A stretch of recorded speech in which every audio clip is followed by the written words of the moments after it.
Well, here's what a Russian laugh sounds like.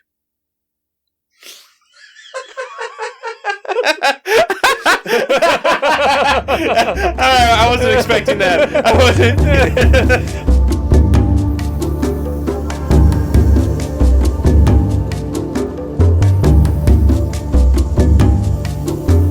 Welcome to the Kindred Spirit Podcast, a program completely dedicated to the board game Spirit Island. On this show, we examine and discuss every aspect of the game, whether they be general tips, in-depth strategies, or silly shenanigans. Today, we get to the data of our Dahan Insurrection survey, as well as your comments. Ryan, I'm coming in hot. I'm mad about that bottom 5. Oh, man! Oh, baby! Here we go! Spicy!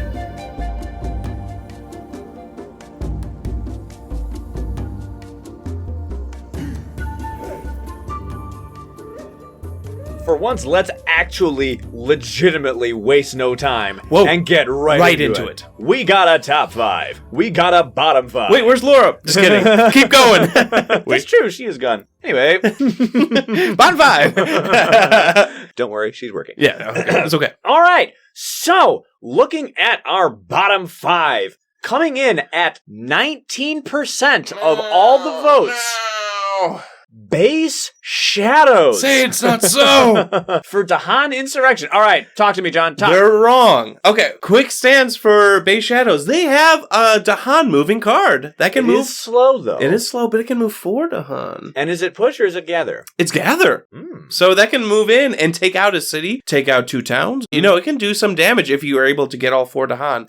I like that you are able to potentially stop those builds before they turn into buildings. Yeah. With Shadows still being good at gathering explorers and taking out explorers.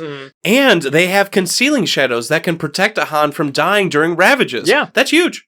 So I'm a bit surprised. I know I am clearly biased for Shadows. But like we've said in the past, I understand their shortcomings. I don't think it would have landed them on the bottom 5. Yeah. I'll say that. You know, there are a lot of spirits who don't have a suite that has much Dahan interaction. Right. So Shadows does have favors called due. And concealing shadows that can protect Dahan from ever dying. Right. Right. So I thought it was interesting to see that there are characters who don't do a thing with Dahan who weren't in the bottom 5. And here we have somebody who, regardless of what everyone perceives their power level to be, is somebody who actually does have Dahan-centric builds. Right. Maybe it's just their lot in life to always be on a bottom 5. Could be. Could be. Could be. One thing I do want to encourage people with, I do think that Shadows can use for this Dahan Insurrection scenario the fun combo of Crops Wither and Fade to downgrade somebody and then kill it, the building I mean, so that the resulting spawned invader is lesser than it would have been if they would have killed it straight up. Yeah, and Crops Wither, like you're saying, getting rid of a town to an explorer, that gets around the whole Dahan Insurrection. Or if you take out a city with Crops Wither, it turns into a town. Then if you kill that one, it's an explorer. Right. Versus a town. Yeah. So that still has a unique value. And in this case, I think there's actually a little bit of more value. I think so. With Shadows there. Again, I am not saying that Shadows is the best spirit against Dahan Insurrection. But definitely not one of the worst in my mind.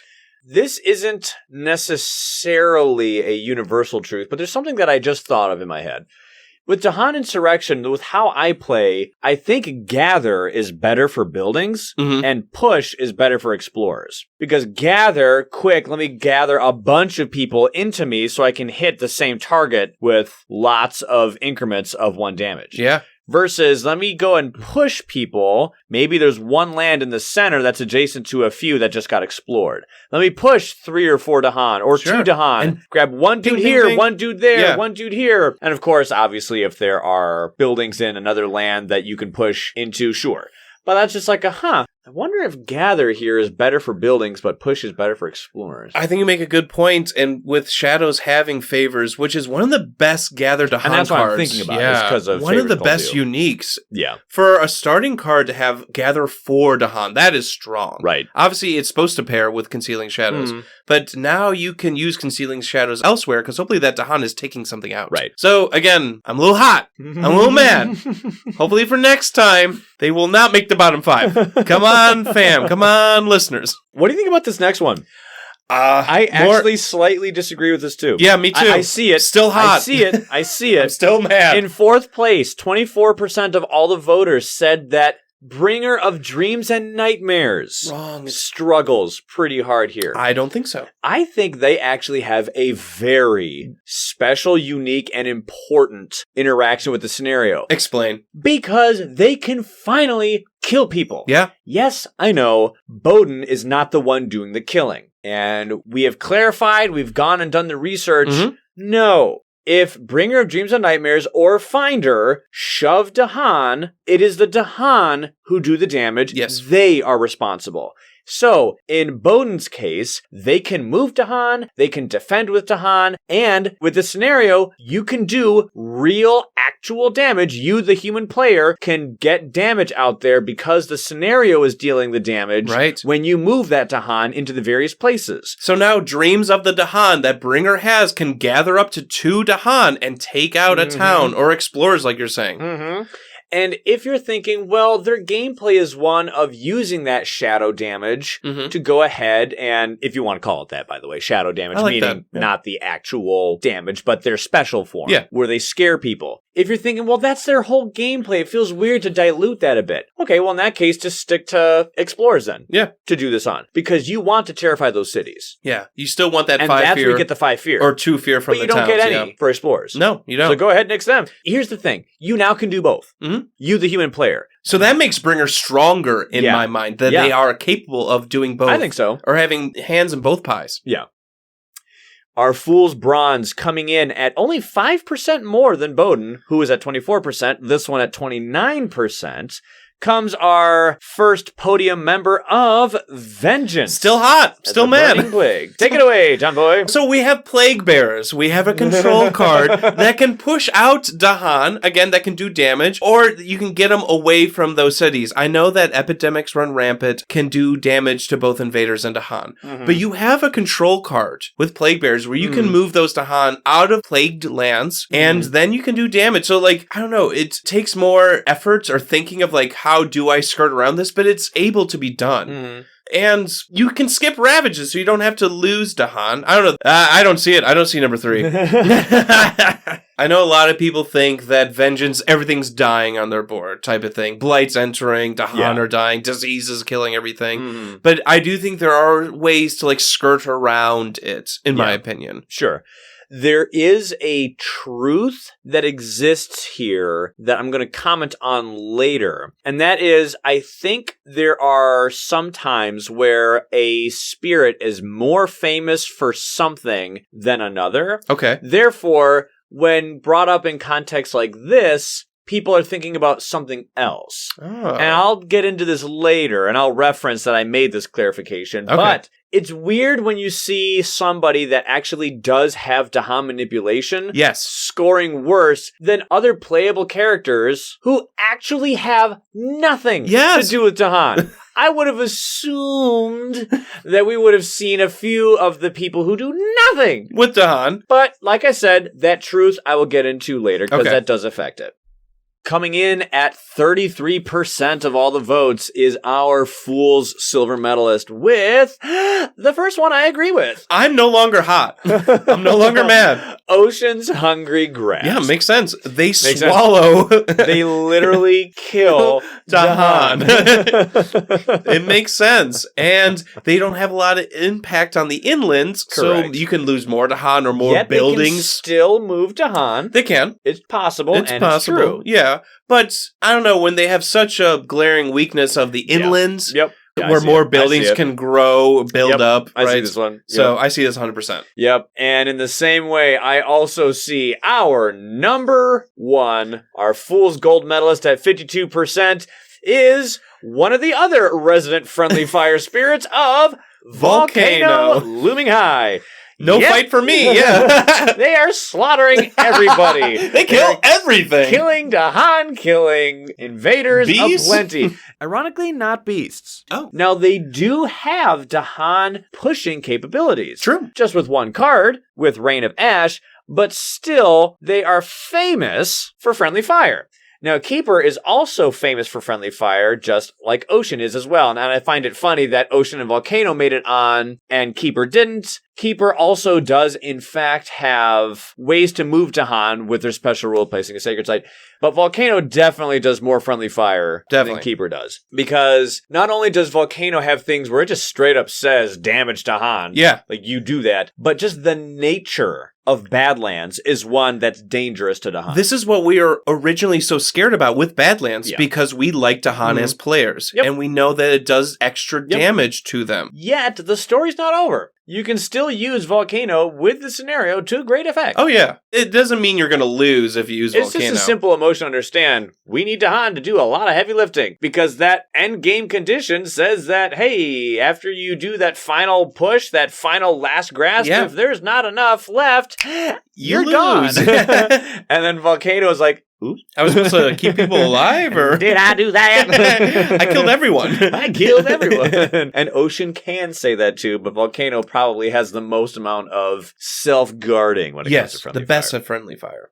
Let's go ahead and talk about this top 5. Okay, let's get We only have a single tie in this entire list, by the way. How does that make you feel? I love it. You love it. I love it. For the bottom 5, for the top 5, for the adversaries, just no ties except for one. And it's only between 2 characters. And LOL, the characters that they are. Because of the fame and infamy we just gave them. So, at 5th place, at 17%, is Downpour and Fractured. What a team! What a team! You can do so much with them. You can with do Dahan. so much when you go against a Russia 6. With your Dahan build. For context, Downpour and Fractured, we just did the best game ever with those 2 people. So it's just funny that they show up. Of all 35 the characters, only tie that we have. The only tie that we have. So, in regards to Dahan Insurrection... Y'all heard about Downpour and how strong that is. Downpour needs to be a lot higher. And Fractured could. I agree with them being in the top 5. I agree. These should be way higher. Wow. Downpour was unfair in this scenario. Unstoppable, Ryan. I mean, in our game, it was like turn 3 or 4, clear board. Yeah. Except for the city, popped a defense, which is don't even say really 4. Easy. It was turn 3. I mean, we're not kidding. Yeah. It was shockingly quick. Downpour shredded the field just between Dark Skies and Unbearable Deluge. I wish Downpour could have repeats so then you could spam those cards and move Dahan more. Oh, cool. They can. Now, of course, moving Dahan multiple spaces in the same turn is not valuable because somehow you get extra damage from it because they stop along the way. No, that doesn't happen. It clearly stipulates that in the rules for Dahan Insurrection. It's because you can take someone far away and quickly get them across multiple lands to a spot where you can do 1 damage. Yeah. So there are many times where there was one explorer that was 2 away. I'm like, get back here! I'm like, and I use this card twice to push that Dahan twice, so he does 1 attack for 1 damage on that one explorer. Yet they're 5th place? Come on! Downpour should be way higher. I will word this in the form of a positive by saying they do deserve to be in the top 5. Okay. I would have placed them higher. Yeah. And there are some characters who I would have thought would have made the top 5, and they didn't. I'll get into that once we reveal the whole top 5. But Fractured, also great character. So, Ryan, there's only 2 spirits that can photocopy print Dahan in this game. And this is one of them. This is one of them. Fractured is phenomenally equipped for this scenario. I also wholeheartedly believe that they deserve to be in the top 5. I, again, think they would be higher since this is such a rare ability with Blur the Arc of Years, where you can just make Dahan and move him. And then move him within the same power. That is so powerful. And it's push. Yeah, it's push, and it's a fast. So to have these capabilities, and by the way, you can repeat this power if you have enough time. So it's like, wait, how much can I do? Right. All before turn 1's fast phase is over. They're very good. So I think on alongside, I'm like, maybe this should have been a little bit higher, but that's okay. Top 5 is still good, like you're saying. Arguably, the spirit who should have gotten the gold medal comes in at 4th place. 33% of all the voters thought that Finder of Paths Unseen is the 4th place character. Now, here's the thing. I think a lot of people would have put them higher, but some people probably were confused thinking that Responsibilities of the Dead would have triggered. I understand that. Let me give you some happiness. It does not. It does not. It does not. You don't have to worry about one bit. You are not responsible for that damage. The scenario is. The Dahan are doing the killing. Here's the thing. Responsibilities of the Dead triggers once you move somebody who dies. You are not moving somebody who died. Correct. You are moving somebody, period. If you shove them into the ocean, then they would die, then it would trigger. Correct. The point being, nobody was removed because you moved them. There was no ocean there. You just simply moved somebody, and then the Dahan... All you did was move Dahan. That is it. And your hands are clean. Your hands are clean. So, as if this god-tier control spirit... wasn't strong enough, you actually no longer need to find a massive major that does a ton of damage. No. You have it. Now your god tier control is now tied to damage offense. Yep. That awesome major that does a ton of damage is now split up amidst all of your control cards. So on the back spear panel, you see that huge tower of control. Yep. Double that, now it's offense. Now it's offense. No, just move it next to it, now it's also offense. Offense and control. We're talking about a character who can literally teleport 8 Dahan across the board in a single card play. Bam, done. Yeah. That's 8 damage. Without even breaking a sweat, that's 1 card. Yes. And that is easy. That is easy. Nobody is surprised to see it. No. But I'm thinking the reason why they're not gold medalist and in 4th place here is because some people probably thought about that confusion. I understand. We are very cautious about Responsibilities of the Dead, so that's a good thing. But for this unique scenario, like you said, no ties to it. Our top 3 is hilarious, and it is who exactly you think it is. So, our bronze medalist at 37% of all the votes is Base River. Wow. What a shock. What a shocker. Did anyone see this coming? No. Let me rephrase that. Did anyone not see this coming? Did everyone see this coming? First off, Base River in a top 5? Back to the good old days. Here we go again. You can make Dahan. You can control Dahan right from game start. It's tougher versus cities, but you're very good against towns and explorers. You have a city that starts in the coast, and you get bonus damage in the coast. There you go. And now you can have a Dahan go in there and finish it off. Exactly. Good point. Which is phenomenal. Second place, 50% of all of you are silver medalists. It's the same thing, but better. It's Travel River. It is the same thing, but better. Now, during the Spirit phase... even better. Now, during the Spirit phase, you're moving Dahan, and they're killing while you're still growing. Perfect. You haven't even drawn your card yet. You have literally all the capabilities that Base River has, and then some. And then some. They're doing and throw damage. in some defense for funsies. Oh, yeah. Defend 1. It helps out sometimes. And you have a very deserving 50% Travel River. And yet, 50% is among the highest numbers of percentages we've ever seen. Yep. And LOL, we all know what's coming. Even the people who have never played this game. My dad could tell you who has the gold medalist here, and he literally will not play anything that is not 31 or spades. At 93%. 93, Ryan. All right, we're going to say it all. Everyone, yes, you listener, wherever you are, in the car, at home. You have to say it. Say it after 3, okay? Together now. 1, 2, 3. Thunder Speaker. Yes. 93%. Who didn't vote? Yeah, I want to know who didn't vote for Thunder Speaker. Who didn't vote That's for rude. Thunder Speaker? You're memeing. You're trolling. You're trolling. Yeah, we all saw this coming. Yep. Do we love it? Also, yes. Yeah. Did we see it in our personal game? The ultimate Dahan manipulator. Yeah. Heck, it's your card that is on the artwork. Remember when Laura's like, this is too easy. Yes, we get it. Yes. Because you are moving Dahan every I think that is turn. The point. We understand why you're doing such a good job on your board, Laura. You know, all the Dahan are equipped with fervor, clubs, wood, iron perhaps, and just this molten drive for justice. And now the scenario, Gatling guns. Oh, Thunder Speaker. Like, manifestation of power and glory is useless now. Who cares? Who needs it? She used it once. Yeah, she used it once. And because she could. Yeah, because she had the energy for it. You are so capable with moving Dahan. You have innate, you have cards. I'm sorry, do your innates do that? Yeah, they do. And do they have the option of being fast? Yeah, they do. We legitimately qualms here. don't really need to say anything. No. Because you know it. You know. Everyone knows this. You're right. Everyone like you knows said, this. everyone knows that. So our top 5 was Downpour and Fractured, Finder, Base River, Travel River, and Thunder Speaker. Our bottom 5 was Base Shadows, Bringer of Dreams and Nightmares, Vengeance, Ocean, and Volcano. Question for you. Yes, sir. Where's Wildfire? No, I'm serious. There's serious. a few. Wildfire? There's a few now, I can. Remember that truth that I said I'd mention. Yeah. That time is now. That truth is when somebody is famous for something, they're usually overshadowed by that thing. Speaking of Spirit Phase, Wildfire and Vengeance are famous for damage and blight. Yes. They're not famous for control of Dahan. Fangs also could be lumped in here, but Wildfire more so. Wildfire, whenever they come into a spot, we all know that they place a blight and do damage. Yes. That's what's famous.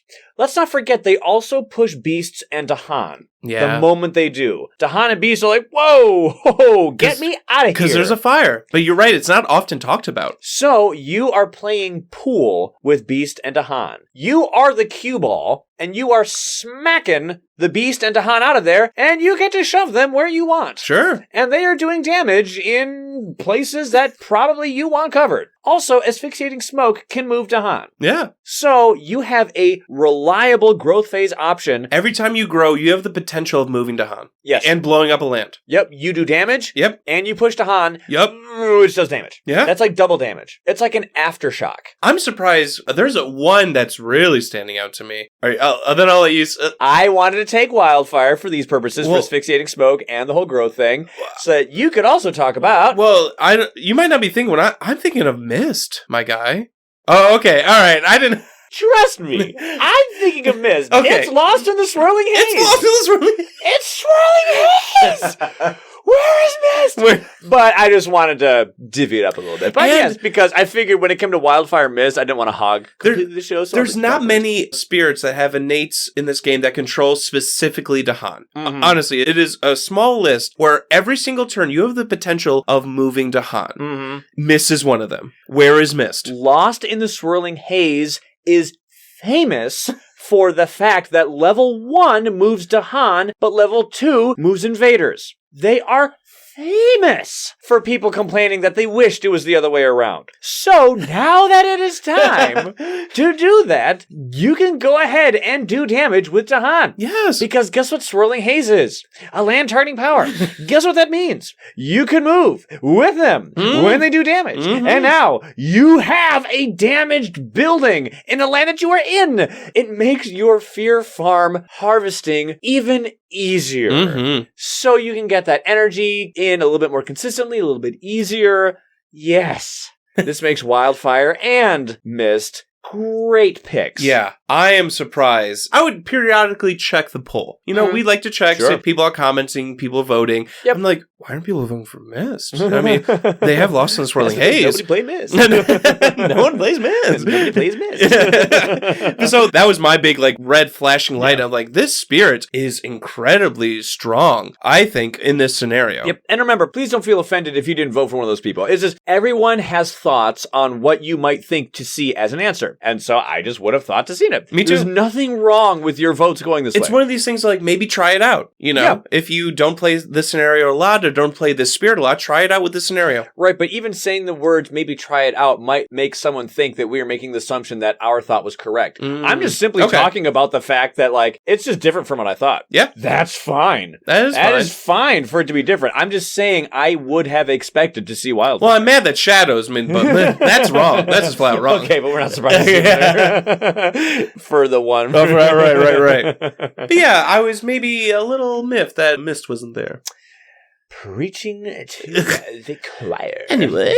Anyway, let's go on and talk about the adversaries who you all thought would have been difficult to play against with the scenario. So, we only really had 2. Okay.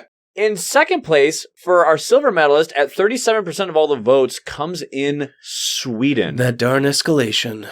That escalation sucks. It's the one escalation that gets rid of those Dahan. When you are dealing with a loss condition that is completely dependent on the amount of Dahan that you have, yes, the last thing you want to see is something in your game that can directly make that number go down. Dwindle. Plummet. Yeah, I see it. That escalation is carrying a lot of weight. And they start with so many buildings. And they have so many, people all over the board. Yes. It can be really hard to keep that momentum in your favor. I don't think it's impossible. It's just yet a bit harder, I think, to get that ball rolling. Definitely. As opposed to maybe another adversary. Because that was the joke during our game, like, which land do I target? Yes, any land, because there's invaders everywhere. Right. Which is hard with Dahan Insurrection. Go there, it was the right call. Pick a spot, go there. Now with Dahan Insurrection, those invaders are lingering longer. Yep. So, again, makes sense that Sweden's there. Yep.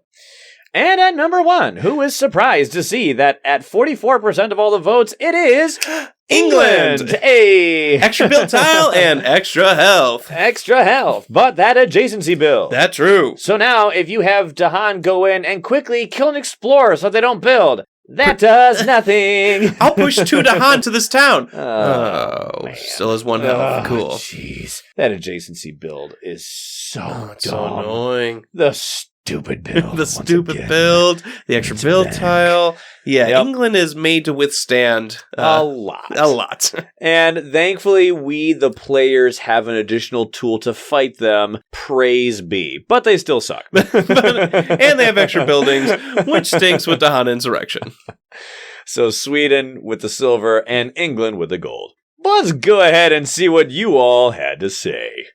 Nutlord comes in and says, I haven't tried it yet, but I would guess that Finder is insanely strong in this scenario, and just in general. Yep, I agree. They have so many ways to move and protect Dahan, and with their control, they can really manipulate the scenario win conditions. Very true. Offer Passage Between Worlds is going to be doing some wonderful tricks here. I love that line of, I think that Finder would be insanely strong in this scenario, and just in general. Like, you are correct.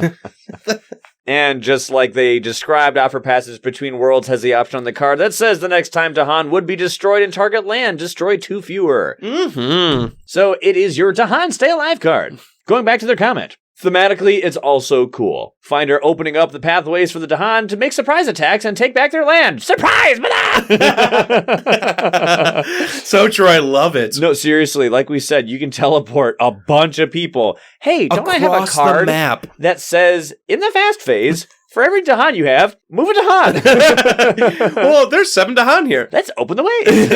Wait, how did they get all the way to the coast? Yeah, 100% agree. Finder is amazing here.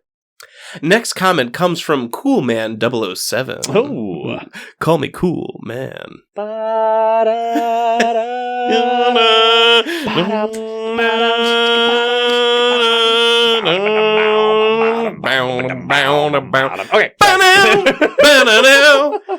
Okay. Okay. Sorry. We played GoldenEye way too much when we were young. Such a good game. So good. So good.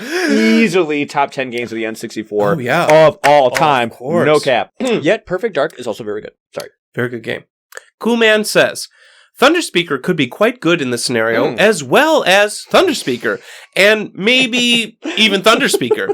You could also perhaps throw in Thunderspeaker. Oh, wait a minute, no, or Thunderspeaker. Oh, or Thunderspeaker. Or Thunderspeaker, both for their Dahan movement. Although on the topic of Dahan movement, I'm not sure who's better than Thunderspeaker. So my team would be Thunderspeaker, and Thunderspeaker.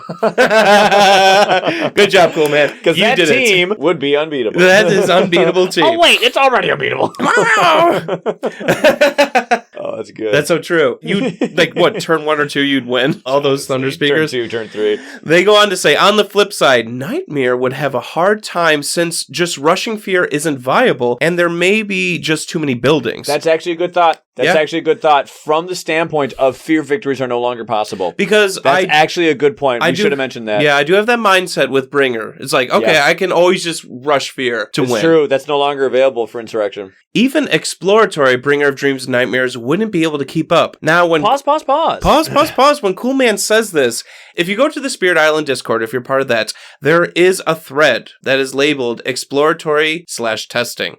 Now, if you go there, there are different things that they are testing out, perhaps for version 2 of this game, or future releases, or erratas. I don't know. They're just testing stuff. Right. There's things for like Vengeance of the Dead, because that card's terrible. But there isn't also and potential aspects. There's things on there that are being tested out. One of the things being tested is Bringer of Dreams and Nightmares, and there are some changes to the innate, I believe, and the tracks. So if you want to, go try it out. Go look it up. They go on to say, Finder, depending on the ruling about them moving to Han, which to me would trigger Responsibilities of the Dead, go back and listen 10 minutes ago, but I could be wrong, is either great or horrible at this scenario. Yeah, thankfully it's great. And yes, if it was a rule that triggered Responsibilities of the Dead, it would suck. Yeah. It would suck, because now on accident, you can't even move to Han anymore. Yeah. It's like putting a parking brake on Finder. Yeah. So honestly, this would either completely buff them to the moon or gut them. Yeah. Thankfully, it's the former. They go on to say, Solo, as I read the rules, Terra Level 2 and Terra Level 3 have the same win condition, where there can be no lands where buildings outnumber to Han, which means even Finder group strat doesn't work. So what's tricky about this is playing Solo is tough, because it's fewer than one land per player. And if it's just you, that's one. Yeah. So you gotta be careful if you're playing solo. They go on to say, I personally think that Russia would be quite hard because of all those military responses. Yeah. Means a lot more explorers. The moment you have 3, that's an incoming ravage. Who are also resistant. Yeah. France could be similarly bad because those explorers get turned into more towns, and that advances the loss condition. Hepsbok would also be hard, since the durable mechanic would make Dahan damage less efficient. England would be hard because everything's hard. Because it's England. And Sweden would be hard because of the Han would become towns with the escalation. Brandenburg Prussia would make it more difficult by pushing the tempo so that there are more buildings on the board. Scotland, I don't have the promo pack, so I have no idea. Who knew that all the adversaries were hard? Yeah, who knew, cool man? And that's what I was laughing at. I'm like, oh, look, they're all hard. They're all hard. Yeah, anything with buildings and adjacencies or extra explorers, it's all going to suck with this scenario. Yep. James McGraw comes in and says, my girlfriend and I played this a while ago with Fractured Days and Heart of the Wildfire. Oh my goodness. What a team. Blur of the Arc of Years becomes a direct offense card. This changes up Fractured's kit significantly by giving it a card that can directly affect the board state in addition to all the support stuff. It is extremely good. Extremely. And we talked about how good Fractured is. Right. Wildfire, meanwhile, now gets extra damage from Dahan movement as well as the direct damage it had anyway as part of their presence placement, allowing it to affect multiple lands during the Spirit phase. That's huge. Yeah. That sentence is huge. That's the aftershock. You are affecting multiple lands before everyone else is still growing. Right, because you place your presence in one land, right. Damage was dealt to the first land. You shove Dahan out of there into a second land. That is the second land that you are now hitting. I'm still earning my energy, and you are destroying multiple lands. The extra towns and explorers being added are not at all that problematic, as Wildfire's main issue tends to be one of running out of targets. Truth. I cannot tell you how many times, as Wildfire, you will play a game with them. I've witnessed this. And you run out of targets. Yeah. You run out of people. You're like, I have so much power right now. I have no one to throw it against. Nobody. Yeah. No more valid targets. This is why I like playing Control Spears, because I'm like, shove it to the fire. Hey! They also have a nice bit of inherent synergy anyway. Oh. Wildfire appreciates blight removal from Fractured, and additional card plays in the early game meant that Wildfire was cleaning up blight much earlier than usual. What a combo. This all meant we had no issues at all with blight escalation from Wildfire, which was immensely helpful. Wildfire also cleared their board pretty quickly, which set up for a very impactful pour time sideways. You can't double nothing, you know? One less time and one more time, but 0 times 2 is still 0. We played another game with this not a long time ago, shortly after getting the game, struggling to remember who we used, but maybe Keeper? Who does have Dahan movement, albeit in a roundabout way. That weird special rule. But it's useful. Yeah. I recall that one went well, but we had to hold out until we got a Terra Level 4 victory. Okay. Hey, that must be really fun because Terra Level 4 victories here end with a bang. Yes, because the so that must have been do cool. One final stand. Boom. Yeah, that's cool. I've never played this one with Thunderspeaker, who would obviously be amazing, and I hadn't considered Finder, but now that I realize raiding Dahan wouldn't trigger responsibilities, I think that would be an excellent matchup in the same vein as Fractured. The scenarios brings the Spirit offensive capacity in its base kit that it wouldn't normally have. My final pick for the top 5 was Travel River. Moving Dahan in the Spirit phase becomes a wildfire-like damage ability, and River's base kit already works well with the scenario's special rule. Yeah, James seems to be liking the things that are happening during the Spirit phase. That seems to stand out to James. Well, when you think about it, that equates to the same value of fast. Quick, get them before they build buildings. Yeah. For spirits that work less well, I have picked Volcano and Vengeance due to friendly fire issues. Although I haven't tried these, and I note that Vengeance's Plague Bearers gives it a nice bit of Dahan movement. I suspect Stone may also be a weaker matchup, as the usual strategy of Blight then counterattack doesn't normally save the Dahan. However, Stubborn Solidity is a card that exists, so maybe I'm wrong there. Yeah, I could see it both ways. I don't think it's like a super pro Stone. I think it's like perfectly neutral. I think exactly. Yeah. Well, perfectly said. In terms of adversaries, we combined this with Brandenburg Prussia level 2, which was just enough to bump up the difficulty a little without distorting the game. Nice. I found it easier than usual to clear a board out this game, but I can definitely see England, even just at level 1, throwing a spanner in those works. Those adjacency builds. Russia would also be hard because of the explorers, and France could go either way. When you destroy a town, you get a new explorer, who will then become a town. But I could also see the Slave Rebellion being very beneficial. Yeah, because Slave Rebellion can make Dahan if you're able to take out towns. So you're right, it can go either way. I absolutely agree that this is less than difficulty 4. Maybe my view would change if I played a spirit with no Dahan movement at all, but this seems like it would eliminate the fun of the scenario a little bit. Yeah, honestly, after we recorded Insurrection 1, I was like, I'm not going to change my stance on Insurrection's difficulty, but I will comment for our game, it really felt easy. Okay. Now, of course, we played with some really good characters and really good spirits, and the events missed a ton. Yeah. That is true. Those aren't false statements. But, it did feel really... It's got to be hard to rank difficulty on scenarios because of how swingy they can be. Because of how they combine with everyone else. By themselves, it's one thing, but with Russia 6... Or with a spirit team, or with certain events, like you're saying. Like, I would love to ask Eric or Ted about the ranking of difficulty on scenarios specifically. Sure. Because I'm sure they have a system for adversaries and what equates to difficulty with adversaries. Definitely. But for scenarios, that's got to be weird. That's got to be weird. Because those can get wonky. Yeah. So I understand people saying, like, maybe it's easy, maybe it's harder. It kind of depends. It has the capability to spiral out of control. It does. But that doesn't mean it will. Maybe you never get to that point. It doesn't mean it will. Next comment comes from Lamarck Gasolridge. Had some fun with this one, getting the 17 difficulty achievement on Steam. Yep. I hate that achievement. I had to grind. You never have to do it again, John. I will never do it again. I was such a little skis in beating that. I would back out of a game until I got the exact Explorer card I wanted. I'll say it. I cheated. You gotta do what you gotta do. It wasn't a cheat, but I'm like, I'll take this as a loss because I know I'm going to lose anyway. Anyway, I hear when people are looking at your achievement list on Steam, they won't know that you did They don't know that I had to play it 20 times just to get the right wetland explore. That's funny.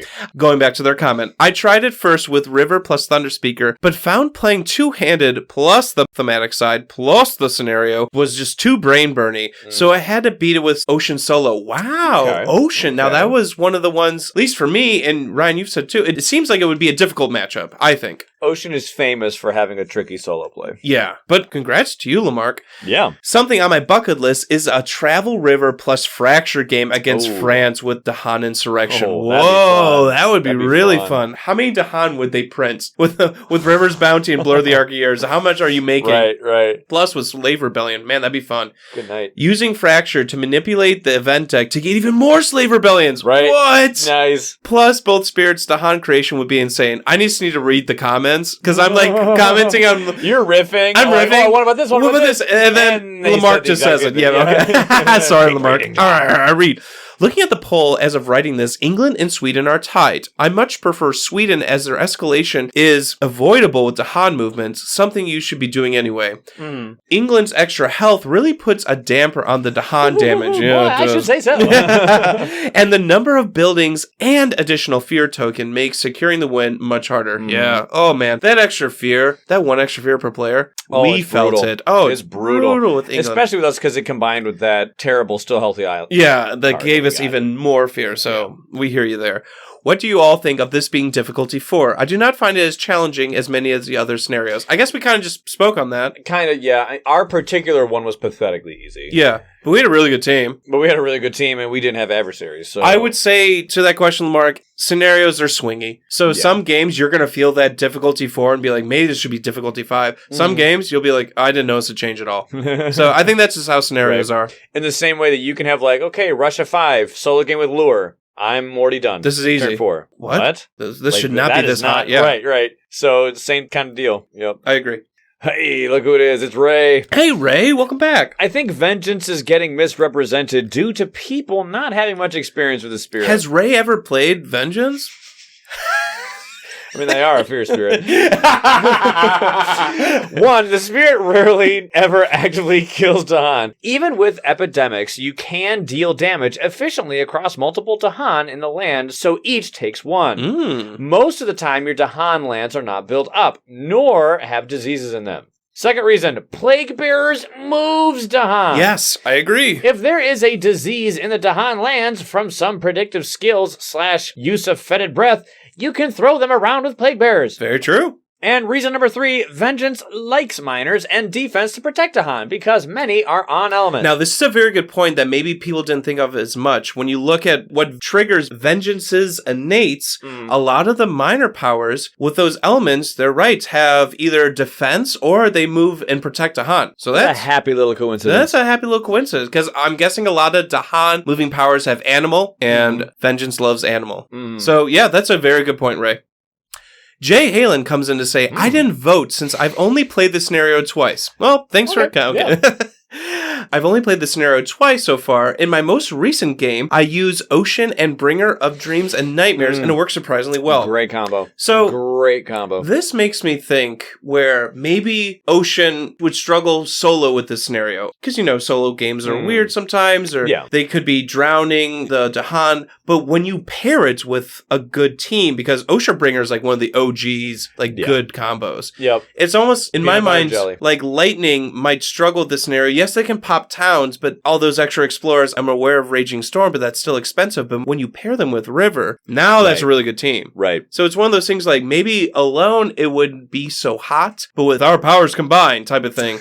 Ocean, I think I see this being a very good team, Ocean and Bringer. That's it. Yep. And Tidal Boon being able to target a spirit to shove Dahan from whom indwells in their land where they have a presence. And you can pop them around. It's fun that they can go surfing along the coast or whatever and move somewhere else. Yep.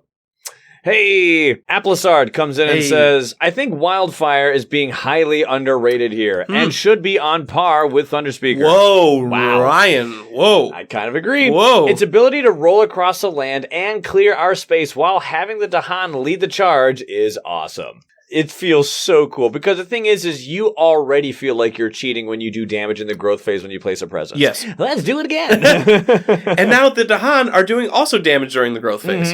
One of the things I want to bring up here, just because this is kind of a coincidence, Jay Halen just talked about a Ocean and Bringer combo, and we're happy to see Aplassard because they are one of our patrons, and they just had an epic game with Kalen, another one of our patrons. Love you guys. Yeah. And so we are very happy to see those names here, and I'm going to put a link in the description of the game that they have because they just played a game of Ocean and Bringer. That specific combo. With Dahan Insurrection. With this specific scenario I'm playing. Now, I'm not going to give away spoilers, but it was a great game. Check it out. # support content creators. Definitely. iRock comes in to say, England, the toughest challenge? Thunderspeaker on thematic boards. Hold my beer. Where Dahan are bunched up in a lot bigger quantities. Yeah, Thunderspeaker on the east board with all those wetland Dahan just being bountiful. Yeah. That might be how I beat it on difficulty 17. Ooh. Don't tell anyone! But yes, iRock, I completely agree. Bring Thunderspeaker to any matchup versus England. They're going to win. Most likely. Yep. It's TMs. TMs. So this is one of the scenarios that made me a bit hesitant on the whole idea of scenarios. Oh. My initial impression was that the balance of the spirits would swing massively, depending on almost exclusively how well they move Dahan. A theme that is shared by a good portion of scenarios. How does one choose a spirit then? Take the easy way out or the less thematic struggling path? Well, with you guys doing the series, now was finally the time to put that theory to the test. Let's get down to business. Hey! Turns out the world of scenarios isn't as bleak as I assumed. Nice. More often than not, build prevention was actually the name of the game. Now, there are many tools that can help with this, giving most of the spirits an opportunity to shine in some way. Disease, isolate, wilds, skips, damage, and control are all simultaneously useful for this. That's a good point of just like stopping those builds, or any way for the invaders to multiply on the island. You don't need Dahan powers for that. I like Furthermore, despite the fear victory being unavailable, being a spirit that is capable of quickly getting to terror level 2 enables you to win way before the invaders get going. As long as there are fewer buildings than Dahan on the island, you have the chance to win as soon as you hit terror level 2, given that you have those buildings among your Dahan. Ironically, that is exactly how we won. Yeah. Our board state was in a terror 2 win condition before we got there. Right. We just had to get to fear. 2 turns, maybe 3 turns in advance. Then the second we hit terror level 2, being done. Yeah. So maybe it sounds like bring a fear spirit to the team so you can get to the terror level 2 a little bit quicker. Yeah. Not being concerned with removing cities to achieve a quick win condition was also an interesting new puzzle, and quite often it was better to just go for the towns to bring the total number of buildings down on the island. Totally. It's got to feel weird to win in terror level 2 with cities still on the map. Yeah, or towns. Yeah, or towns. Yeah. With towns still there. As long as you, like Tips is saying, grouped up Dahan, and they're outnumbered, you can win. At this point, you can probably guess which bunch of buggers are the bloody worst adversary with their additional bollocks build. Flag emoji, T emoji, palace guard emoji. But I'm getting ahead of myself. I did 2 types of setups. The first was Dahan Insurrection with Prussia 4 as a testing ground for the spirits to see how well they would handle the scenario. Oh, nice. Generally, the conclusion here was that most spirits were capable of putting up a fight, especially minor power users who drew a lot of cards. There are a lot of Dahan powers in the minor power deck, which really get to shine here. Spirits that rely on animal and air elements will synergize well with these powers. That's what Ray was saying with Vengeance, who used a lot of animal powers. Though I will say having the synergy isn't necessary, it's just a nice bonus. Even Vengeance and Volcano did quite well as long as I divided the lands into Dahan, Control, Defend, Attack zones, and Mayhem, Fire, Death, and Disease zones, skull emoji. The only spirit that really struggled and lost was Wildfire. You're doing it wrong. Though this is just business as usual for me. Whenever I as much as glimpse at Wildfire, I can almost hear the event deck scheming against me. Oh no! Psst. Would you like some farmers and +1 damage into Blight Cascade with that fiery fella? Take farmers out of the game. I hate farmers. In case my whispering doesn't pick up well on the mic, hey, psst, would you like some farmers and +1 damage into Blight Cascade with that fiery fella? No! So don't count that against the Flamey Boy. That's fine. We didn't. we didn't. You're terrible at Wildfire. Love you, Tips. Love you. The second type of setups were Dahan Insurrection plus each level 6 adversary one at a time with handpicked spirits to showcase how they can be total bad A's with this scenario. I purposely avoided Thunderspeaker as their being strong in this scenario might be the worst kept secret in Spirit Island. Completely true. 100%. Zip lip emoji. Firstly, an honorable mention, Lure. Hey, I see it.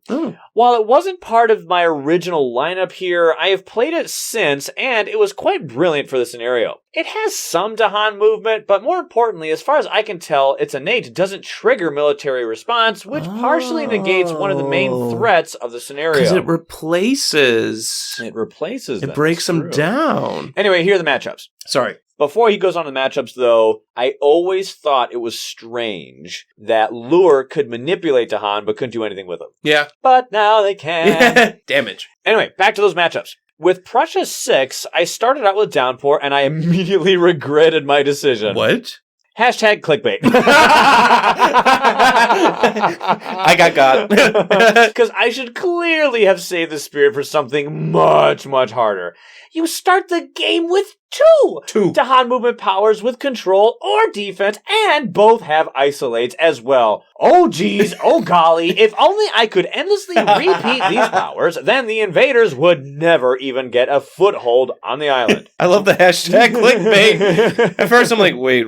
It's one of those things where I'm listening to it, I wasn't really paying attention to the comments. So it's like, I regret my decision. I was like, wait, what is that? I stood up in my seat. Now it's their turn to April Fool's out. I got fooled there. Good job, Ips.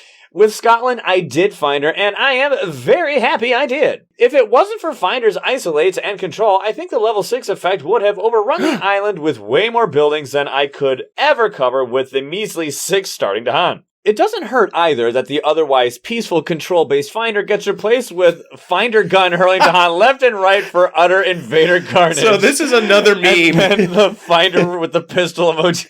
Now this is made its ways on the Discord. I believe on Reddit too. This is honestly one of my favorite things Where did this come from? Spirit Island and its community. This picture makes me laugh every single time. Every time I see it. Every single time. It is so badly done. I know, this is great. Which is why it's so good. This is great listening content. Ryan, explain the picture. The picture is simply Finder with a pistol, like a 9mm or something, photoshopped in their hand.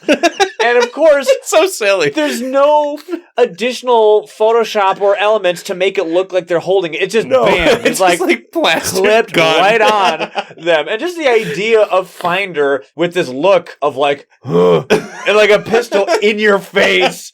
And it's Finder, like this little hummingbird. Aren't hummingbirds usually happy, sweet, responsibilities sugar? of the dead. They're here for... Hands up. I love it. Hey there, Editing Ryan here. In case you wanted to see this glorious work of art, I left a link in the description of this episode so you can gaze upon its wondrous ludicrosity. Also, stick around when the show's over. I gotta talk to you about something. Alright, back to the show. Against Russia, I played as Mist. Hey! This one was just a world of fun, and the fact that you have Dahan movement as an innate is just really powerful in this scenario. I saw that!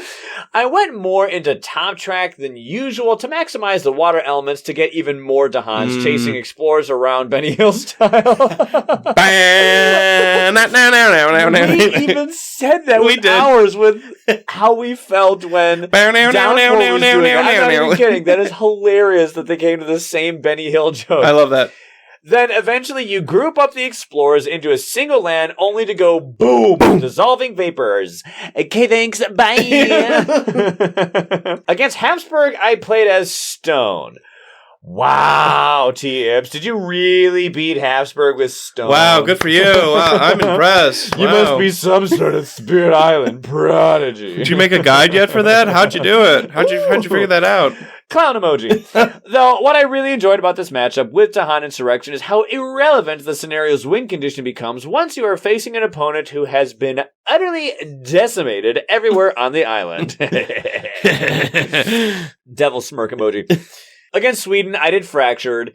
If you ever have any concern that this scenario was going to flood the Dahan with extra invader pieces from destroyed buildings and trigger their escalation, just have Fractured. Make your Dahan army worthy of Mordor to outnumber the invaders 3-1, and your only real concern becomes how fast Fractured can get into Terror level 2. That's literally all I say about it. No need to see anymore.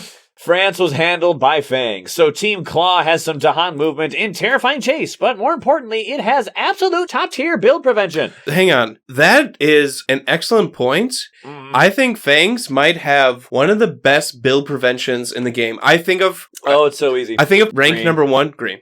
Yep. But after that, Ryan, maybe Fangs. Even above Many Minds on Earth? In this scenario, it's kind of hard to see otherwise. Ranging Hunt is pulling a lot of work for you. You can do Ranging Hunt turn 1, and like you said, if you are using your special rule and destroying explorers... And you still have 2 near the jungle. You're eating explorers. And, of course, Prey on the Builders. And then there's Prey on the Builders. I don't know. It's like, wow, Fangs might be number 2 at prevention against buildings. And in this scenario, I can see why. Yeah.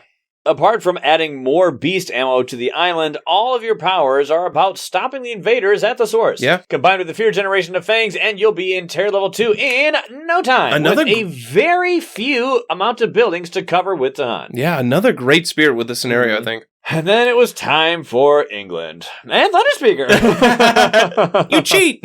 So, it not being an option, I really started regret not saving some of the previous spirits for this challenge. The problem was that while I played against these buggers hundreds of times, almost all the wins are by getting a fear victory. Yeah, that's how we won our game. Mm-hmm. A spirit like Serpent will decimate the Brits, but it's all for naught if you trigger the coordinated insurrection and they still have tons of buildings left on the island. Yeah. Thunderspeaker is one of the few spirits who reliably beats the Brits before the fear victory, so I had to go for green instead of hoping to nope my way out of the British building room and keep them contained on the coast. Unlike with Wildfire, however, fortune favored the foliage. There were years of little rain. Wow. The invaders stayed mostly on the coast, but most importantly, I found Sky's Herald a season of return. Wow. Getting destroyed presence back as green is already busted enough, but combining it with Dahan movement in this scenario was downright silly. I just kept spamming this along with Gifted Proliferation, Stem the Flow of Fresh Water, and a surprisingly strong Fields Choke with Growth, and its ability to push 3 murderous Dahan into one land. Yeah, that is a strong... Wow. That was a good game. We got Years of Little Rain, you got Sky's Herald. Wow, that was a fortunate game. And you're right, green does have some good tools. I always forget about... The town pushing? Yes. Field Choke with Growth. Yeah, usually with that power, I usually use it to push out a town or something. I don't use it to push out Dahan that often. Yeah, that's fair. Sky's Herald, the Season of Return, says, a spirit with presence on target board may add one of their destroyed presence. Gather up to 2 Dahan and push a blight. Does green ever have destroyed presence? Anyway. And it's 1 cost and it's fast. Nice. And so, with the mighty English Empire running for their boats, once again, I must admit that I had fun with this scenario as well. The balance of the spirits and adversaries might be somewhat wild, but that doesn't mean that there isn't a lot of fun to be had in throwing the game on its head and change very core concepts. It gets even more fun with you guys doing these episodes on your own, on your awesome podcast. Aww. Thanks, Tips. I just love writing this stuff and having a fun reason to dig deeper into different aspects of Spirit Island. So thanks a lot for that. Thank you for these comments like this. That is so nice. I love reading your write-ups. You always put a little story in it, too. Yeah, make us laugh. And it's fun, like Teeps is saying, to get deeper into maybe some things that aren't played as often with this game. So that's why the scenario series has been such a blast. Love you, buddy. Ryan mentioned Kalen a little bit ago, so here's a comment from that very Kalen. Oh, yeah. Oh, yeah. The one and only. I think I might have missed the deadline for the feedback. All right, well, you missed it. So, next comment. Next comment comes from White Box. White Box. No, you made it. That would be so mean. That's funny, though. Back to Kalen's comments. My goodness, do a lot of spirits have Dahan interaction? Yeah. Of the first 12, all but Serpent have at least some way of interacting with Dahan, and thus are able to trigger constant raiding. Who we were talking about? There they are. They're Serpent. It was Serpent. They do nothing with the Dahan. Nothing. I think Kalen, as we mentioned, plays... Well, they have defense, so technically I guess you can say... Yeah, but they don't have, like, movement or gather. I know. But someone's gonna say they can defend. Yes, you're right. Kalen talked about the first 12. I believe Kalen plays a lot of digital, so that is why... You believe? I know they do. I've seen their YouTube. So it seems that is why they focus on the 12, so they might not mention others, but I'm just putting that out there. There are 3 main things that I noticed when playing this scenario. Low fear generation really hurts, especially in solo. And Ryan, you talked about we were just waiting to get to the next terror level to win. So yeah, you need to keep that fear moving. Some spirits like River and Keeper struggle to get to terror level 2, even with the board being largely controlled. Yeah, River does have fear-generating problems. Ugh, like lack thereof, as if none of them. There is a common argument that they are killing so many bad guys, even with massive flooding, that they can actually comparably contribute a bunch of fear. They can get a decent amount of fear kind of killing, but we have literally multiple times you have kept notes of who got X amount of fear in this game. And the reason why we keep repeating that statement is because we see this argument. Remember how we said that we like to just simply examine truth and overemphasize it when we think it's ignored? This is kind of one of those statements. River, in every single one of those instances, was the lowest. In every single game. Every game. Every single time that there was a game where we recorded it, River got the least amount of fear. And these And are I'm not usually... saying they're bad spirit. Don't They're think very good something I spirits. didn't say. They're amazing. So say you have 7 towns grouped up with massive flooding. That's only 7 fear. I mean, Shadows can do that in a turn. Yeah. Let One alone turn. how long it took River to group all those people up. We love River. Look who's saying it. I It's love John, River. for crying out loud. But you're right, they're not contributing fear. They're contributing support and control. Yep. For the most part. And most of you know this. I get it. But there's just a lot of people out there who are fighting for River's fear-generating case, saying it's good. It's not. It's not. It's not. It's usually the least on the team. It's not. While some offensive spirits like Thunderspeaker and Wildfire can clear the board on Terror level 1 and fish for fear-generating cards until they win, at least at lower difficulties. Yeah. And we've heard that from previous comments as well. So obviously Thunderspeaker's great at this scenario. I love how Wildfire keeps getting mentioned. That's making me happy. You can win at Terror level 2 with cities on the board. It's weird. This is huge for some spirits. It is. Like Bringer, Kalen mentions. Don't sleep on the fear spirits. Yes. Getting to Terror level 2 and then being able to manipulate Dahan for the win is a very strong strategy. I love Bringer and Shadows in this scenario precisely for this reason. Yes. Wow. Yes. Preach. It's weird. We've kept saying this. Having a city on the island and winning in Terror level 2 feels wrong. But in the best way. But in the best way. All right. So Kalen goes on to say, this brings me to my top 3 and my bottom 3 spirits. First, Thunderspeaker. Hey. Because they are amazingly OP in this scenario with all their Dahan movement and synergies. Yep. No arguments from us. Number 2, Bringer of Dreams and Nightmares. Number 2, whoa. Yeah. As they have 2 power cards that effectively move Dahan, which cause real damage. Yes. And excellent fear generation for rushing Terror level 2. Mm-hmm. Both of those cards that they're talking about are fast powers. So you are taking out either towns or explorers before things are building up. In third place of top spirit, Shadows. Woof. Wow. I am surprised. Yeah. I am floored for for their early fear generation and Dahan movement. Much like Bringer, they can rush to victory. What is it? 8 fear starting hand? Yeah. Boom. There you go. 2 turns. Yeah. And then not counting fear from innates or maybe foreboding if you're playing with that. There's other ways to get fear. Right. Third worst, Fangs. Oh, hang on. We were on a high. Ryan, stay with me, buddy. I'm passing. Ryan, stay with me. Oh, hang on. Kalen goes on to say, Fangs, who I love dearly. It just doesn't seem to benefit much from moving the Dahan around the way other spirits do. Yep. The extra towns and explorers from military response can really mess up your ability to clear lands from ranging hunts. Yep, and Terrifying Chase is the only thing that can benefit you. Yet, just remembering context, don't worry. You could literally just find Call to Migrate. You have Reclaim 1 twice in your tracks. Boom, problem solved. That's what I'm saying. Yes, I know that. Don't worry. Yeah. It's true. What they said is true, but don't think that it's impossible. I think you hit the nail on the head with the Reclaim 1. You can play Terrifying Chase every single turn. Yep. Anyway, second worst. Ocean. Yeah. Oh, yeah. Yep. Who, despite having excellent support card with Title Boon, generally interacts negatively with this scenario. Inlands are even harder to deal with, and drafting Dahan moving power is almost certainly necessary to help with this win condition. Yeah, you have to get lucky with a card draw. Yeah. Hopefully you move Dahan. But that's Ocean anyway. Yeah, that's true, but even more so now with this scenario? Yeah. First worst is River? Ooh. Kalen, what's going on, buddy? John, you're turning pale. First you with Fangs, now me with River. I'm upset. If Laura were here with Ocean, she'd pass out. we're all floored. We're dropping like flies. What's going on? Why are you doing this to us, Kalen? Why? Ryan, get up. Just keep going. He has fallen. I am actually under the table. Keep going. You're making me read River? First worst, River. Usually a favorite of mine. They have this spot solely because of an awful solo game I played with them, where getting to Terror level 2 was an absolute nightmare. Yeah. And the usual strategy of clearing everything out with massive flooding just didn't work, because it spawned oodles of explorers then to deal with. They are much, on all caps, they are much better in multiplayer, especially with the travel aspect.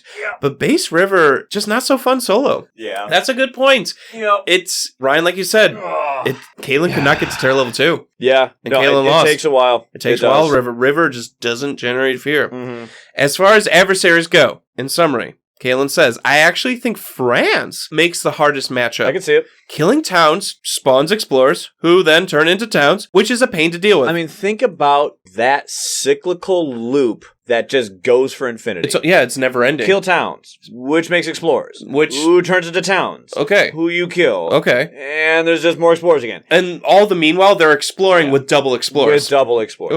Ugh. Yep. England is also difficult, but it falls to the might of Thunderspeaker, which is much more easily in my... Who doesn't? Yeah, so they fell in my limited testing. So it sounds like Kalen had a rough experience with River. I would say, yes, much better in multiplayer in this scenario. I'd say so. White Box was patiently waiting for Kalen to be done and comes in to say... Kalen, thanks for that comment, though. I'm glad you got it in just in time. Yes, 100%. Whitebox says, I recently went through all the scenarios on digital, and this one took me a few attempts, so I could actually contribute to this discussion a bit. I chose not to play River or Thunderspeaker for this one because I thought they'd be too easy. Literally exactly what I did. Yep. That's literally the exact word same for thing. word what you said while we're picking not spirits. Even kidding. Yeah. So even without trying those two, my guess is that they're the strongest spirits for this scenario. I had a few attempts with Earth and Shadows. While each does have Dahan movement in their base kit, I found it difficult to get it working after the first use of Call to Fruitful Earth and Favors Call Dew. I played those matches against France, which seems like a difficult adversary for this scenario, but that's probably just because I'm bad against France, and Sweden, which I think is the most difficult adversary. Maybe England or Russia are harder, but I haven't tried them. Yeah, France, as Kalen said, is tricky, so that might be why these games were a little tough. Yep. Then I played Bringer against Prussia 4, nominally a difficulty 11 with this scenario, and crushed them. Wow, another Bringer game. I lucked out with Vigor of the Breaking Dawn as a turn 1 major and Promises of Protection a few turns later. Oh my goodness. Wow. As soon as I unlocked the any element on their tracks and could play both of those cards to hit the Vigor kicker, I won. Wow. Oh, easy. Yep. Vigor. Let's go ahead and describe what those do. Yes. Just to clarify how good of a pull that was for turn freaking 1. Some people think Vigor of the Breaking Dawn is one of the best majors in the game. This is a highly touted major and one of the OG ones. And it is so strong, it is literally the artwork for Fear Victory. Oh, yeah. Vigor of the Breaking Dawn, 3 costing fast major. In a land that has Dahan in it. 2 damage per Dahan. 2 damage per. Basically, you are making Dahan do their standard damage right now. Yeah. Then, if you have enough elements, in this case, 3 sun and 2 animal, you may push up to 2 Dahan. Hey, wait a minute. Doesn't that mean damage? Yeah, it does. In lands that you pushed Dahan, 2 damage per Dahan. What? LOL. It is stacking the same thing again and again and again. That is the sword. Let's look at the shield. Promises of Protection. A free 0 costing fast miner. From range 2 of a sacred site, gather up to 2 Dahan, which means damage. Then Dahan have +2 health so long as they're in that target land. Wow. It literally doubles. Doubles their health. And like you said, they're doing damage as you gathered in. And as the elements for Vigor, what a combo. And you gather 2 Dahan. Yeah. So that's 2 damage. From range 2 away. Yeah. That's huge. So because of finding those 2 cards, let's resume that last quote again. I played Bringer against Prussia 4, nominally a difficulty 11 with this scenario, and crushed them. Because I lucked out with that Vigor of the Breaking Dawn as a turn 1 major, and got that Promises of Protection a few turns later. As soon as I unlocked that any element and could play both of those cards to hit the Vigor elemental threshold, I won. Makes sense. If you didn't know what those cards did, now hearing that sentence again, you can understand why. Basically, you're grouping up Dahan, doing damage per Dahan, moving them out to other lands, doing more damage. But they did that already. Yeah, perfect. And then, hey, guess what happens when a normal Ravage happens? Let's do some more of that 2 damage. And have extra health. With counterattack. Yeah. With extra health. Great comment, White Box. And what a fun game that sounds like. Oh, my word. Next comment comes from Sudomoto. Hey. I feel that this scenario should be rated easier than difficulty 4. I can see it. Yeah, I see that. A lot of people have been saying that. We combined it with Brandenburg Prussia level 2 for an overall difficulty of 8, and that felt the easiest difficulty 8 game we've ever had. Yeah, you will have those sometimes. Yeah. You will have those sometimes. What's interesting is, like, difficulty 8, that is Sweden maxed out, and that is one of the toughest difficulty 8 games you and I have ever played. We've ever had. Yeah. So, you're right, where sometimes a difficulty 8 game can feel like difficulty 15. It's just funny how it works sometimes. Yeah. And that's the game. That is Spirit Island. Things that go in happens. your favor, events happen, you don't have good draws, you have the best draws. Who knows? Mm-hmm. The Hand. 555 comes in to say, I just tried this against Brandenburg Prussia 6 with Thunderspeaker and Travel River, and it was silly. Yeah, that makes sense. Easy Terror 2 victory with 88 points in round 5. Wow. It's technically my highest score ever, and we all know that technically correct is the best kind of correct. Ended with 18 Dahan on the island. Dude. So Not bad. You only made 6 of them. Yeah, made 6. At minimum, if they didn't lose any, they would have made 6. Yeah, so obviously River's Bounty, maybe events, who knows? But wow, 18 Dahan, that's Not crazy. bad. Nice job, the Hand. Next comment comes from Rainbow Snom. I'd say that Shadows is a bit of fun. Hey! Since they also have Dahan movement, and it doesn't feel like plain cheating with like Travel River does. Yeah.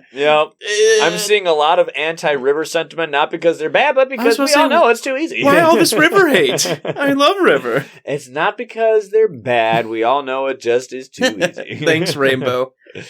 Bring us home, buddy. And look who it is. It's Many Windmills. Hey, Many Windmills. I know who that is.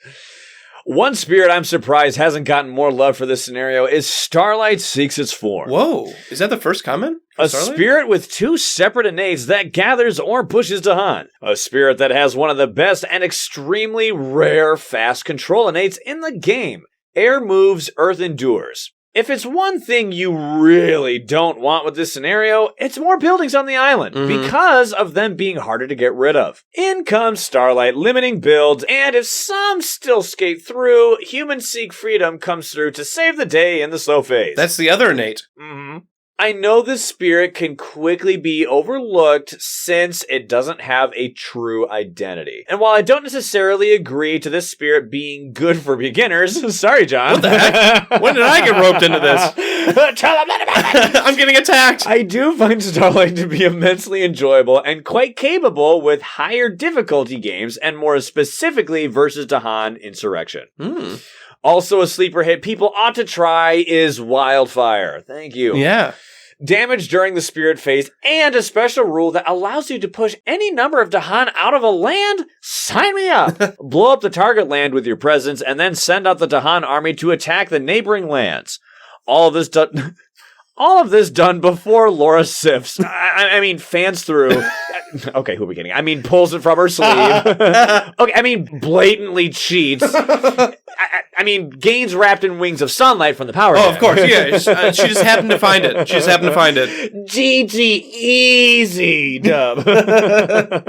On the opposite side of the spectrum, we have Poor Volcano. Let's clarify by saying this isn't an unwinnable game for the Fiery Panther, but in the same sense, it's not the best fitting shoe either. Yeah. Your special rule allows damage to Dahan. Your fast explosive innate can kill Dahan, and those badlands you spit out can cause extra damage to Dahan, and your pyroclastic bombardment also blows up the Dahan.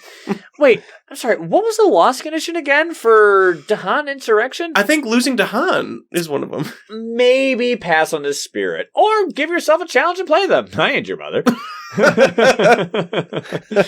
Lastly, the adversaries. I know they can all be rough because so many of them interact with buildings. For me, it's a toss-up between Russia and France.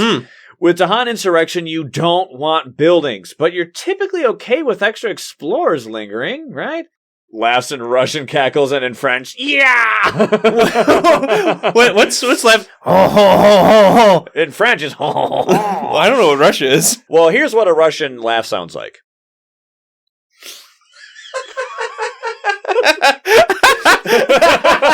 I wasn't expecting that. I wasn't. But for sake of indulgence, these adversaries love having extra explorers around to do extra damage and ravages or turn into extra towns. Yep. So pick your poison for which one of those two are the worst. Neither. Okay, lastly, man, you guys got me good with that April Fool's episode. Gotcha. Yeah. I'm actually mad at myself for falling for it, hook, line, and sinker. I was getting pretty miffed that y'all would goof on so many rules that I was about to privately message Ryan to call him out. Ryan, what are you doing? You messed us up. Elements of Boon. And then you two started breaking, giggling, and laughing at my gullibility. Good show, chaps. You had me completely fooled. Keep up the excellent content and keep the laughs coming. Thanks, Many Windmills. We're trying. Thank you so much. And sorry, hashtag not sorry, but it was fun. You get it. You get it. It's April Fool's. Totally get it. Very happy that we were able to provide some laughs. And thank you, honestly, for all of that. That was an amazing. That was really good. I liked the Starlight shout out. Yes.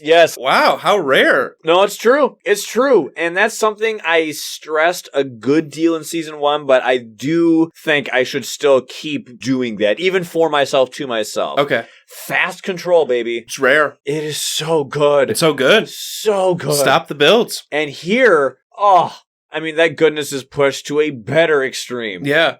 And I think it's cool that you can make Starlight into that. Yes, it's not even just on the draws you get, but you can literally pick out the elements you want and build your bear, build your spirit into what you want into a fast controller. So, and more love towards Wildfire, huh? Yeah, love it. And I'm also very glad to get another voice out there talking about the fact that you can be aware of a matchup. Please don't think that you're restricted to only defeats if you play that character against that scenario. They didn't say Volcano's unwinnable. Yeah, no, it's not. And like we said before, you can just find a defend card to help with a lot of these things. Or you can even go ahead and use those defend cards in tandem with Rain of Ash to move Dahan. Yeah. And then wherever Dahan are, use defend cards so that they can fight for themselves. Where they aren't, go crazy with Add those Volcano. Badlands. Yeah. Yep. Blow it up. Yep. You don't have to destroy them. You're right. You can dance around it, but it is a challenge. As Many Windmills said, bad things can happen. You just got to be aware of them, aware of your shortcomings. Yeah. And there you have it. Thus concludes our examination of the Dahan Insurrection. A lot of good feedback on this one. A lot of good. This was a fun one. This was a great a fun one. Our game was a lot of fun. It was great. And then it seems like a lot of people are giving us their recaps. They're having fun games, some good pulls, some unique spirits that they didn't think would be good. Like, this was a blast to read. Thank you, everyone. Seriously, thank you, everyone, for contributing. I love making these community episodes, and it's just, so good to get back to it. So good to get back. Thanks for the comments. Even if you just come and vote, thank you just for participating. Yep. And once again, in the description, I will leave a link to the game that Kalen and Aplassard had. It's a crazy one. It's a crazy game. You gotta watch it. Yep. Also, for a fun fact, this was the first episode where we have both mics on boom arms, so we will try to continually trial and error these things, but I think we're on the path to the better. But still, in the same way that we asked for before, hey, let us know what you think about it, and I'm not making that claim idly. I actually want to hear what you think about it. Yep, we want feedback. For all these things. Yes. Was our money worth it? Anyway, y'all, thank you so much for listening from the bottom of our hearts. That goes to each and every one of you. And there's so many names, it can be hard to remember each one to think of for this kind of gratitude and thanks. But simply put, if my voice is reaching your ear canals right now, thank you. Mm-hmm. Yes, you. You, that one. And that one. Me? Yes, you. Me? You. Okay, everybody, we'll catch you on the flippity flip. Peace out.